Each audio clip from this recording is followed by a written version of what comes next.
أما بعد فأعوذ بالله من الشيطان الرجيم بسم الله الرحمن الرحيم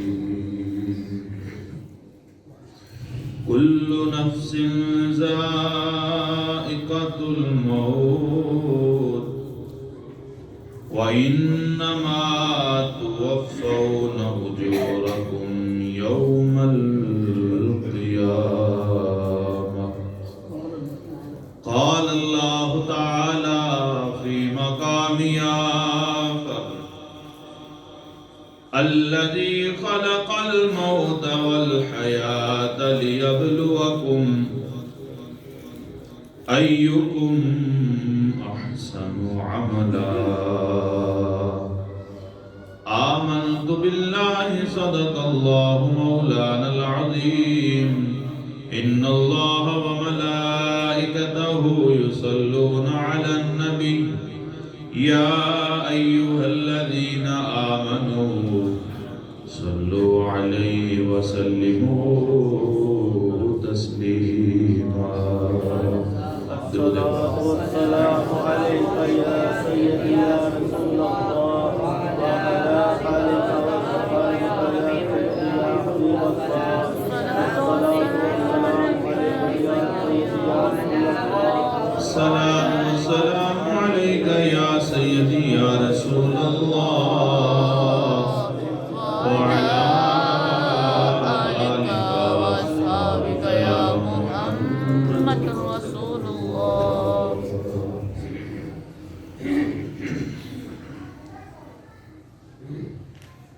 اللہ جل شانہ کی حمد و ثنا کے بعد اس کے پیارے محبوب نبی مکرم شفیع معظم رسول محتشم حبیب کبریا احمد مجتبی محمد مصطفیٰ صلی اللہ تعالی علیہ وسلم کی بارگاہ اقدس پناہ ہے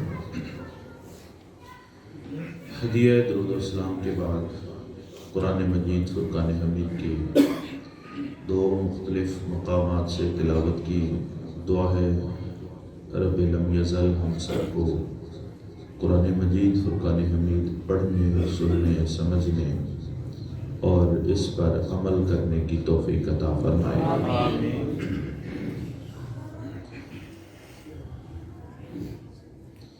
اللہ جل شانہ نے ارشاد فرمایا کلو نفس ذائقۃ الموت ہر ذی روح نے موت کا ذائقہ چکھنا ہے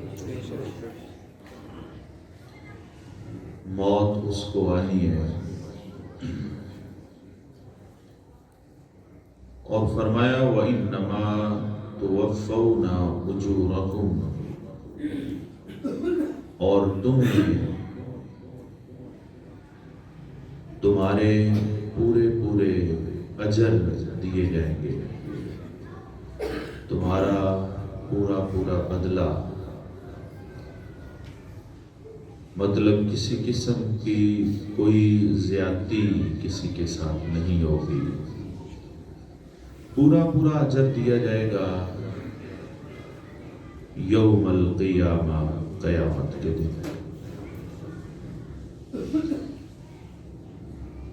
اس کا مطلب یہ ہے کہ اس دنیا میں انسان کو اس کے اعمال کا پورا بدلہ دیا جائے یہ ضروری نہیں ہے انسان کی کوشش کا اس کو پورا مل جائے یہ ضروری نہیں ہے دارالعمل ہے یہاں پر شرط عمل کرنا ہے یہاں پر شرط اس کا نتیجہ نکلنا نہیں ہاں کسی کو مل جائے کتنا مل جائے تھوڑا ملے کم ملے جتنا بھی ملے مل جائے تو مل جائے نہیں ملا تو شرط نہیں ہے کہ آپ کو ملنا ہی ملنا ہے. یہ دارالعمل ہے، یہاں پر کام ہے، یہاں پر محنت ہے، یہاں پر مشقت ہے، یہاں پر کوشش ہے. لیکن فرمایا کہ توفون اجورکم یوم القیامہ. جہاں پر تعلق قیامت کا ہے، اس دنیا کے بعد کا ہے، آخرت کا ہے، تو ارشاد فرمایا تمہیں پورا پورا اجر دیا جائے گا. جو تم نے دنیا میں کیا ہوگا، کوئی ایسا عمل تمہارے شعور میں نہیں ہوگا کہ جو تم نے عمل کیا ہو اور اس کا بدلہ نہ ملے. یہ نہیں ہوگا. بلکہ عموماً ہم سنتے بھی رہتے ہیں، پڑھتے بھی ہیں سورہ زلزال، اذا زلزلت الارض زلزالها واخرجت الارض اثقالها. اس سورہ کے اینڈ پر اللہ ارشاد فرماتا ہے یومئذ یصدر الناس اشتاتا. لوگ جو ہیں وہ گروہ در گروہ مختلف صورتوں میں سامنے آئیں گے قیامت کے دن. کس لیے؟ لیروا اعمالہم، تاکہ ان کو ان کے اعمال دکھائے جائیں. قیامت کے دن لوگوں کو اعمال دکھائے جائیں گے. آگے آدھی ارشاد فرمایا فَمَن يَعْمَلْ مِثْقَالَ ذَرَّةٍ خَيْرًا يَرَهُ. مِثْقَالَ ذَرَّةٍ، رائی کے دانے کے برابر، سوجی کے دانے کے برابر. سمجھنے کے لیے رائی کے دانے کے برابر بھی اگر کسی کا مثقال ذرۃ، کوئی ذرہ ہوگا، خیرن، اچھائی کا مطلب کیا ہے؟ نیکی کا. کوئی رائی کے برابر بھی اگر کسی کی کوئی نیکی ہوگی تو ارشاد فرمایا یرہ، وہ قیامت کے دن اس کو دیکھ لے.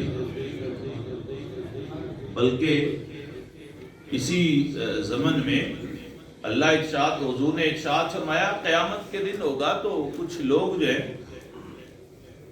جب اللہ کے حضور میں، اللہ کی بارگاہ میں جائیں گے تو وہ جب نیکیوں کے پہاڑ دیکھیں گے تو عرض کریں کہ مولا یہ تو ہم نے کی نہیں تھی، یہ نیکیاں تو ہم نے کی نہیں، پوری زندگی میں ہم نے یہ نیک اعمال تو کیے ہی نہیں. یہ جو اتنے پہاڑوں کے پہاڑ ہمارے سامنے ہیں یہ تو ہم نے کیے ہی نہیں تھے. تو اللہ ارشاد فرمائے گا میرے بندو یاد کرو تم نے اپنی اولاد اچھی چھوڑی تھی دنیا میں. یعنی قیامت کے دن ہم اپنے تو کیا، اپنی اولاد کے تحفے بھی پہچانیں گے. اللہ ارشاد فرمائے گا یاد کرو تم نے اولاد اچھی چھوڑی تھی. یہ جو تمہارے پہاڑ ہیں نا نیکیوں کے، یہ تمہارے نہیں ہیں، لیکن جو تمہاری اولاد تھی وہ تمہارے لیے دعا کرتی تھی. اس دعا کے بدلے میں آج ہم نے تمہیں یہ دیا. سبحان اللہ. تو قیامت کے دن ارشاد فرمایا مثقال ذرۃ خیرا یرا، اگر کسی کی ایک ذرہ برابر بھی نیکی، یہ تو اتنی بڑی نیکی، ذرہ برابر تو نہیں ہے نا. میں نے اپنی اولاد کو نماز پڑھنا سکھایا، میں نے اپنی اولاد کو کلمے سکھائے، قرآن پڑھنا سکھایا، دعا مانگنا سکھایا، بڑوں کا ادب کرنا سکھایا، چھوٹوں سے محبت کرنا سکھایا، حلال کمانا ہے، حلال کھانا ہے. میں نے اپنی اولاد کو یہ سکھایا. میں نے اپنی اولاد کو سکھایا کہ فراڈ اور دھوکہ نہیں کرنا. میں نے اپنی اولاد کو سکھایا کہ کسی کو گالی نہیں دینی، ہر ایک کو پیار محبت سے بولنا ہے. میں نے اپنی اولاد کو سکھایا کہ کبھی جھوٹ نہیں بولنا، ہمیشہ سچ بولنا ہے. جب میں سب کچھ اپنی اولاد کو یہ سکھا کے جاؤں گا، کون کہتا ہے یہ چھوٹی سی نیکی ہے؟ کہاں پہ شروع ہوا؟ میں 23 برس کہ جب مجھے اللہ نے اولاد دی، 23 برس سے لے کر اس کے جوان ہونے تک، مطلب کیا ہے 50 برس تک 23 برس میں نے یہ محنت کی ہے. یہ چھوٹی سی نیکی ہے. سبحان اللہ. 23 برس میں نے اپنی اولاد کو، یہ تو نہیں ہے نا کہ میں نے ایک بار یہ ساری باتیں اولاد کو بتائیں، اولاد جو اس نے کمپیوٹر کی طرح سیو کر لی اور عمل شروع کر دیا. ایسے نہیں ہے. اولاد کو ایک بار کہتے ہیں جھوٹ نہیں بولنا, اگلے چوک میں جائیں بچہ جھوٹ بول رہا ہوتا ہے, پھر اس کو سمجھانا پڑتا ہے. پھر اگلی گلی میں جائیں تو بچہ جھوٹ بول رہا ہوتا ہے, پھر اس کو سمجھانا پڑتا ہے. گھر واپس آئیں کسی معاملے میں, پھر بچہ جھوٹ, اس کو پھر سمجھانا پڑتا ہے. مطلب کیا, میرے پورے 25 برس لگے اس کو سچ سکھانے میں.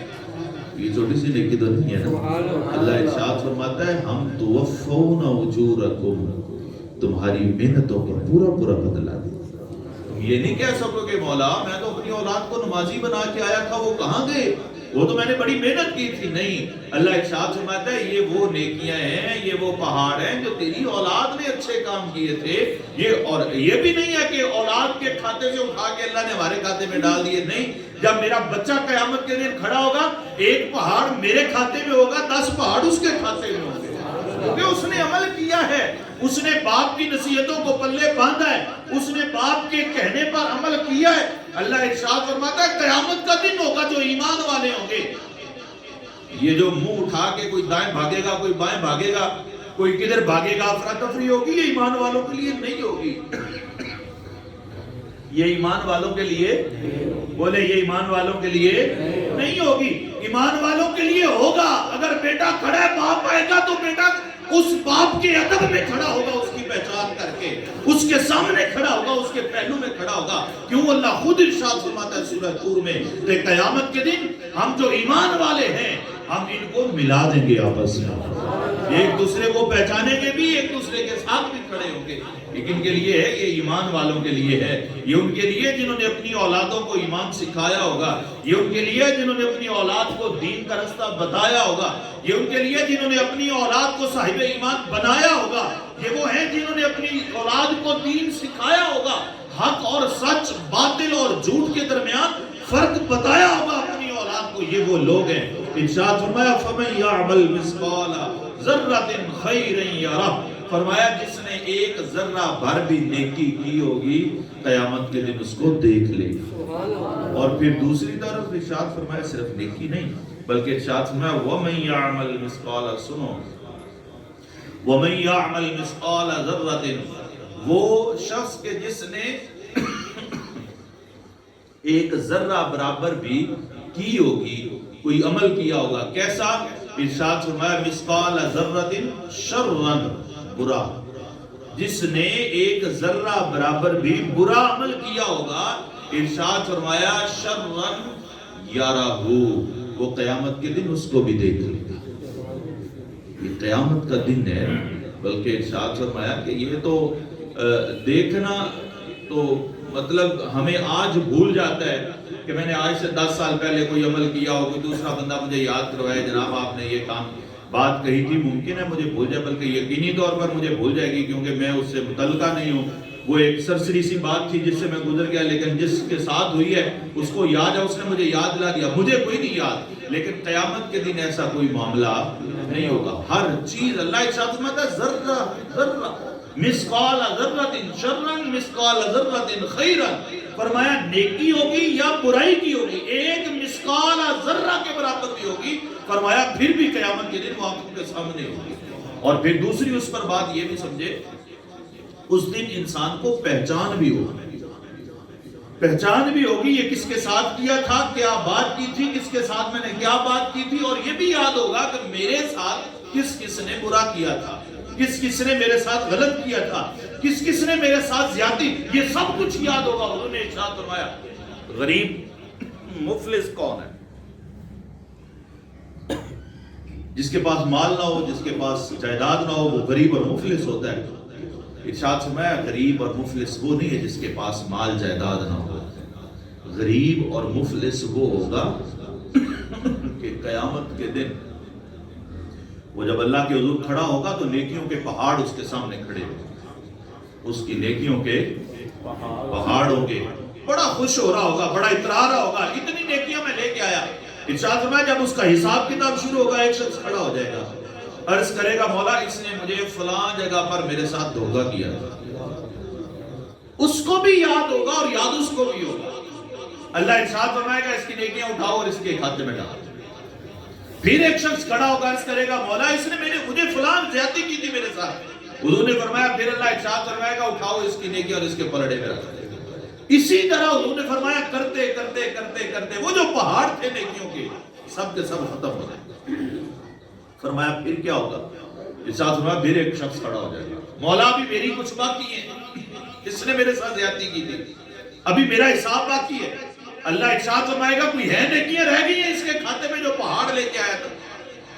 فرشتے کہیں گے مولا اب نیکی کوئی نہیں۔ اللہ ارشاد فرمائے گا یوں کرو اس کی برائیاں اٹھا کے اس کے کھاتے میں ڈال دو، یہ دروازہ کھل جائے گا، پھر اس کے کھاتے میں برائیاں، اور بلاخر حضور نے ارشاد فرمایا کہ اس کا حساب ہوگا تو اس کے پلڑے میں نیکیاں ختم ہو گئی، وہ سب سے مفلس ترین انسان ہوگا۔ مطلب کیا ہے کہ قیامت کے دن یہ نہ سمجھیں اس دنیا میں میں نے اپنے باپ کی نظر سے اوجھل ہو کر، اپنی بیوی کی نظر سے اوجھل ہو کر، اپنی اولاد کی نظر سے اوجھل ہو کر، ماں بہن بھائیوں کی نظر سے اوجھل ہو کر، اپنے جاننے والوں کی نظر سے اوجھل ہو کر میں نے کوئی گناہ کر لیا تو کسی کو پتہ نہیں ہے، میں نے ہر ایک سے پوشیدہ ہو کر، ہر ایک سے چھپ کر میں نے غلطی کر لی ہے، میں نے کوتاہی کر لی ہے، میں نے دغا بازی کر لی ہے تو کسی کو پتہ نہیں ہے، کسی کو نہ پتہ ہو، یہ ضروری نہیں ہے کہ کسی کو پتہ ہو، کوئی گواہ ہو، سب سے بڑا گواہ اللہ کی ذات ہے۔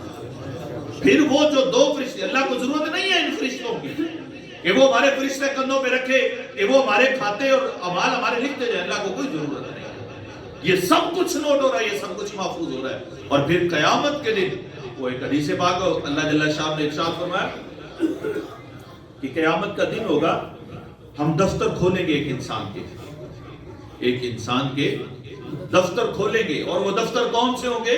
پھر ارشاد فرمایا ایک طرف جناب آدم کھڑے ہوں گے، اور پھر اس دن جناب آدم کو مخاطب کر کے اللہ ارشاد فرمائے گا دیکھ تیری اولاد تیرے ساتھ کیا کرتی رہی، تیری اولاد تیرے بات کیسے عمل کرتی رہی ہے، تیری اولاد کیسے کرتوت کرتی رہی ہے، تیری اولاد نے کیا کیا کارنامے کیے دنیا میں، دیکھ اس کے دفتر بڑے بڑے، اور وہ دفتر اتنے چھوٹے نہیں ہوں گے 40-50 روپے والی کاپی جو ہم دیکھتے ہیں، 100 والی 150 والی کاپی، یہ نہیں ہوگا، وہ دفتر فرمایا مشرق و مغرب تک پھیلے ہوئے ہوں گے، اتنے گناہ ہوں گے۔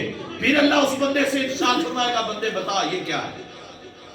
جب حضور نے فرمایا بندے کو سب، وہ جس طرح پنجابی میں کہتے ہیں چانن ہو گیا، جب سب چانن ہو جائے گا، جب سب کچھ سامنے ہوگا، بندہ عرض کرے گا مولا میں تو ہلاک ہو گیا، تباہ و برباد ہو گیا، کچھ بچے ہی نہیں جو میں کہوں، میرے پاس کچھ لفظ ہی نہیں ہے کہ میں تیری بارگاہ میں گزارش کر سکوں، اولا میرے تو سارے اعمال اس پر لکھے ہوئے، میں تو تباہ و برباد ہو گیا۔ اللہ ارشاد فرمائے گا میرے بندے دنیا میں پتہ تھا تیرے اعمال کا کسی کو؟ کیا دنیا میں اتنے تو نے کرتوت کیے، تیرے ماں باپ واقف تھے ان سے، تیری اولاد واقف تھی، تیرے رشتہ دار دو سبا واقف تھے ان سے، کسی کو کان خبر نہیں تھی تیرے اتنے اعمال برے ہیں۔ اللہ ارشاد فرمائے گا میرے بندے جس طرح دنیا میں ہم نے چھپا کے رکھا تھا، یہ رحمت ہے اس کی، فرمایا جس طرح دنیا میں ہم نے چھپا کے رکھا تھا، آج ہم کیوں لوگوں پر ایام کریں گے، آج ہم کیوں لوگوں پر تجھے گندا کریں گے، کیوں لوگوں پر تجھے برا کریں گے؟ فرمایا ہم اپنی رحمت کی چادر سے ان سب کو معاف کرتے ہیں، تو اس کی رحمت ہے نا، یہ تو اس کا کرم ہے، وہ معاف کر دے نہ کرے اس کی مرضی ہے، لیکن انسان کا ہر عمل اس کے حضور میں پیش ہو، وہ کسی کو خبر ہوئی کسی کو خبر نہیں ہوئی، کسی کو معلوم پڑا کسی کو معلوم نہیں پڑا، لیکن قیامت کے دن ہر چیز اللہ ارشاد فرماتا ہے فَمَن يَعْمَلْ مِثْقَالَ ذَرَّةٍ خَيْرًا يَرَهُ وَمَن يَعْمَلْ مِثْقَالَ ذَرَّةٍ شَرًّا يَرَهُ، ہر چیز قیامت کے دن ہماری نظروں کے سامنے، اور نظروں کے سامنے ہوگی، کوئی گنجائش بھی نہیں ہوگی کہ بندہ اس سے انکار کر سکے۔ اللہ ارشاد فرماتا ہے سنو الذی خلق الموت والحیات لیبلوکم ایکم احسن عملا، اس نے یہ زندگی جو آج ہمارے پاس ہے الحمدللہ ہم حیات ہے، اس گھڑی تک جب میں بول رہا ہوں، اس گھڑی کے بعد کا پتہ نہیں، اس گھڑی تک تو میں زندہ ہوں، آپ سن رہے ہیں اس گھڑی تک تو معلوم ہے کہ آپ زندہ ہیں۔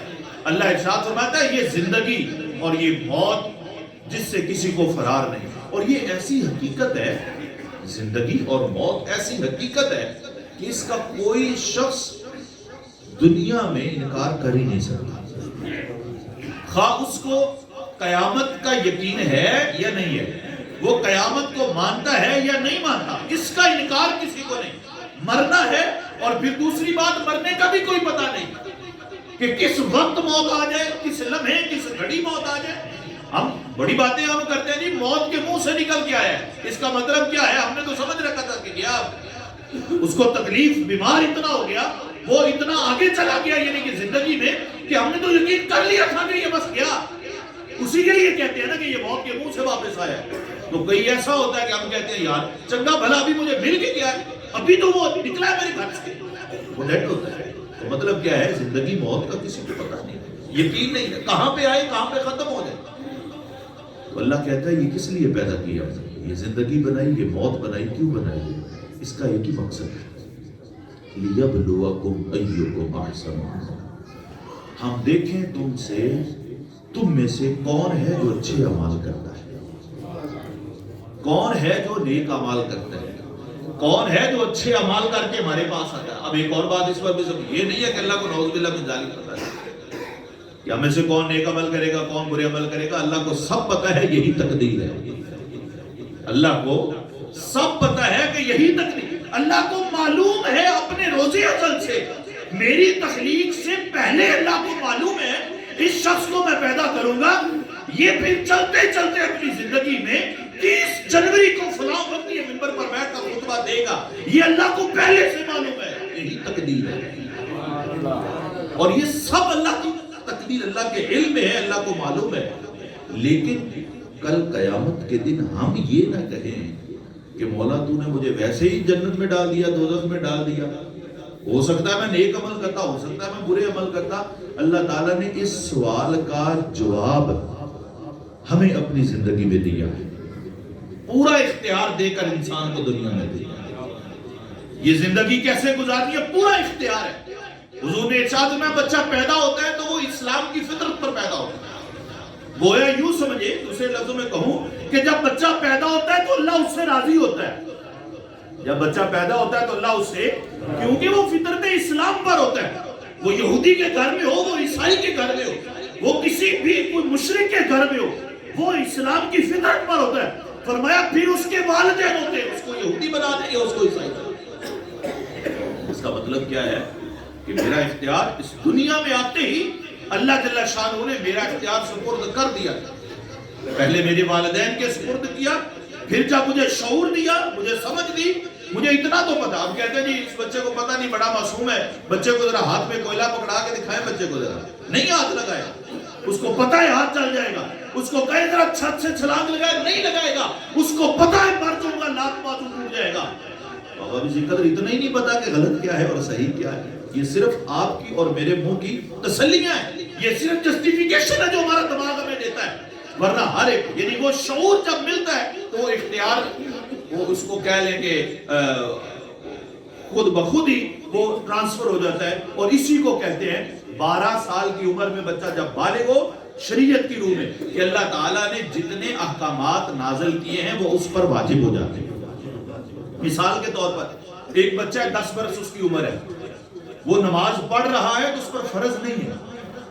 10 سال کا بچہ ہے، اس پر نماز فرض ہے، بولیں نہیں ہے، اس پر نماز فرض نہیں ہے۔ 11 سال کا بچہ، اس پر نماز فرض نہیں ہے، لیکن اگر وہ پڑھ رہا ہے تو اللہ ضائع نہیں کرتا۔ کیوں؟ یوفون اجورکم، پورا پورا اجر دیا جائے گا۔ یہ نہیں ہوگا قیامت کے دن کہ تجھ پر میں نے 12 برس تک تو فرض ہی نہیں کی، تو نے کیوں پڑھی تھی، ایسا نہیں ہوگا، بلکہ اللہ اس کا عمل محفوظ کر لیتا ہے، لیکن اس پر فرض نہیں ہے۔ لیکن جیسے ہی وہ 12 برس کا ہوا اس پر نماز کیا ہو گئی، فرض ہو گئی۔ پہلے 12 برس تک اس نے نہیں پڑھی، قیامت کے دن سوال نہیں ہوگا، یہ شریعت کہتی ہے۔ 12 برس تک اس نے روزے نہیں رکھے، سوال نہیں ہوگا۔ اس نے 12 برس تک اس سے کوئی غلطی ہوئی، کوئی کوتاہی ہوئی، کوئی خطا ہوئی، اس سے سوال ہے نہیں ہوگا۔ لیکن 12 برس بالغ جیسے ہوا، اللہ نے اس پر شریعت کے احکامات لازم کر دیے۔ اب نماز نہیں پڑھے گا تو قیامت کے دن اس سے پوچھا جائے گا۔ اب اگر وہ روزہ نہیں رکھے گا قیامت کے دن اس کا حساب ہوگا۔ اب اگر وہ کوئی گناہ کرے گا تو اس کا حساب ہوگا۔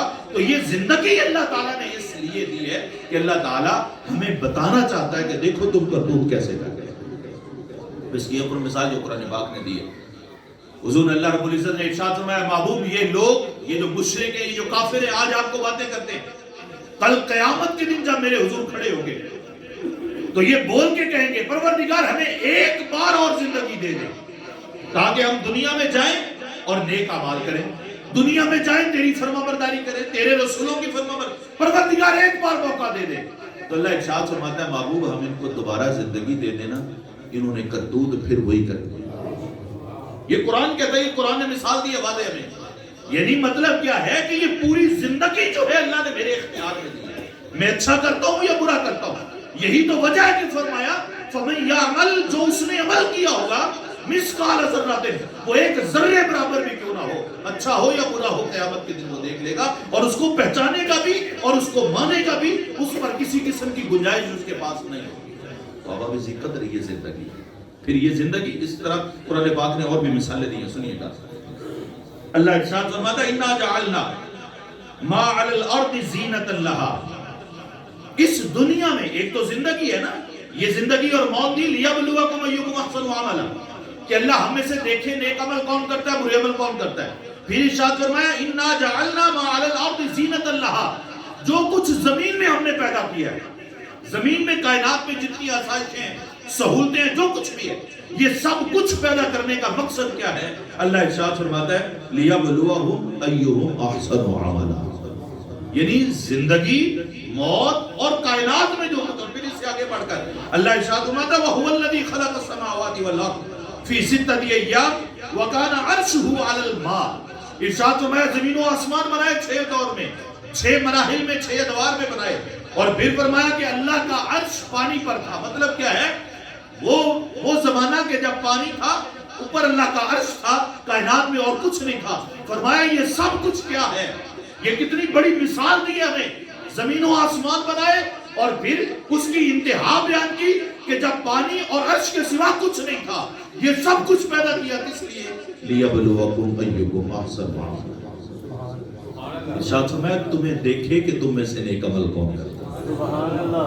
احباب قدر, یہ ساری کائنات, یہ میری زندگی, یہ میری موت, یہ میرے اولاد, میرے بچے, میرے گھر بار, میری اولاد, میرے بہن بھائی, میرے دوست احباب, میرا حلقہ احباب. یوں ہی اس کو سمجھیں کہ اللہ تعالیٰ نے یہ سارے جتنے بھی نظام میرے دائیں بائیں سب میرے جو ہے وہ بنا رکھے ہیں, اور جن نظاموں کے اندر مجھے جکڑ رکھا ہے, اس کا مقصد ایک ہی ہے کہ وہ پروردگار مجھے آزما رہا ہے. یہ زندگی صرف آزمائش ہے کہ ہم میں سے کون اچھے عمل کرتا ہے اور کون برے عمل کرتا ہے. ارشاد فرمایا یہ ذہن سے نکال دیں کہ ہم آج برا کریں گے تو چلے کل اچھا کر لیں گے تو حساب برابر ہو جائے گا. ارشاد فرمایا یہ کھاتا کوئی نہیں ہے, یہ تمہاری سو. میں نے پچھلے جمعے پر بھی ایک جملہ بولا تھا کہ میں نے اللہ کی بارگاہ میں آئیں توبہ کر لیں تو اللہ معاف کر دے گا, یقیناً معاف کر دے گا, لیکن یہ کسی کے پاس بھی گارنٹی نہیں ہے کہ اس برے عمل کے بعد میں توبہ بھی کر سکوں. مجھے مہلت ملے گی کہ میں نیک عمل کروں, اس کی کوئی کسی کے پاس گارنٹی نہیں. توبہ بھی قدر یہ حضور سرور کائنات صلی اللہ تعالی علیہ وآلہ وسلم نے ارشاد فرمایا 5 چیزوں کو 5 چیزوں سے پہلے غنیمت جانو.